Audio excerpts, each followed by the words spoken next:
இன்னும் நேசிக்கணும், இன்னும் அறியணும், இன்னும் ஊழியம் பண்ணணும். சொல்லுங்க, இது போதாது.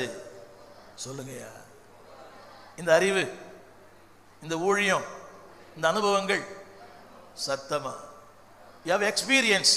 ஆனால் அந்த அனுபவங்கள் போத்தாது. படிக்கிறீங்களா? 1 கொரிந்தியர் 10ஆம் அதிகாரம் 1, 2, 3 சீக்கிரம் படிக்கணும். 1, 2, 3 1 கொரிந்தியர் 10 1, 2, 3 1 கொரிந்தியர் 10ஆம் அதிகாரம் 1, 2, 3 சீக்கிரமா. இப்படி இருக்க சகோதரரே, ஹலோ சொல்லணுமா? அறிவு இருக்கிறது, அனுபவம் இருக்கிறது, ஆனால் விருத்தி இல்லை. வசனம் படிங்க, இன்னொரு ஃபாஸ்டா படிங்களேன். எஸ்.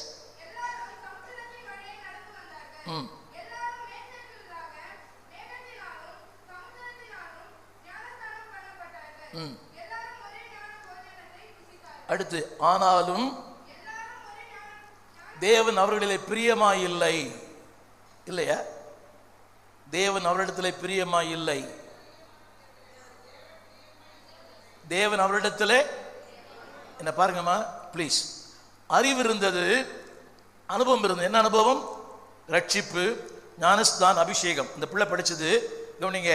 மேகத்திற்குள்ள ஞானஸ்தானம் பண்ணிட்டார்கள், கண்மலையின் தண்ணீரை குடித்தார்கள், ஞான கண்மலை வார்த்தையை கேட்டாங்க, வசனத்தை கேட்டாங்க. காது கொடுத்து கேட்கணும். அறிவு இருக்கிறது, அனுபவம் இருக்கிறது, ஆனா வாழ்க்கை இல்லை. புரியுதா? புரியலைங்களா? அறிவு இருக்கிறது சத்தமா, அனுபவம் இருக்கிறது, ஆனா பேலன்ஸா இல்லை. புரியுதா எல்லாருக்கும்? Your knowledge and experience should be balanced.